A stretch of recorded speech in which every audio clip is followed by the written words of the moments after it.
Magandang araw mga kabesh. Ngayon, magluto po tayo ngayon ng Chicken Joy Sisig.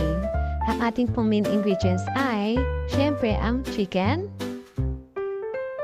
Ang gagawin po natin sa chicken ay himay-himayin po natin ng maliit.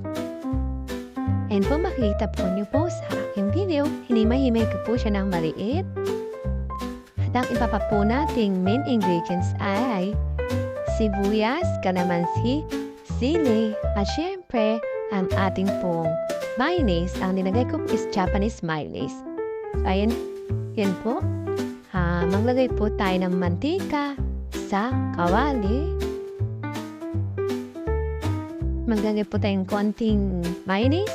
Ihulog muna po natin ng sibuyas hanggang maging brown po ito. Haluin po natin ang sibuyas. After that, hihinimay-himay po natin chicken ay ihulog na po natin. Yan, haluin po natin. Halo pa more. Yan po, makikita niyo sa aking video ay hinalo ko pepper jack. Nilagyan ko na po siya ng Japanese mayonnaise. Yan, hinalo ko po ulit. Halo pa more.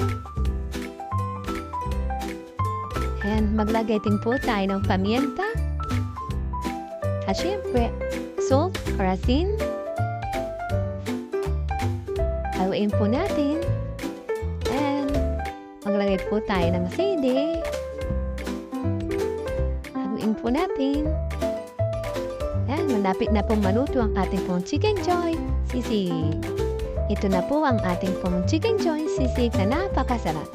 Halika po at tikman po natin. Napakasarap.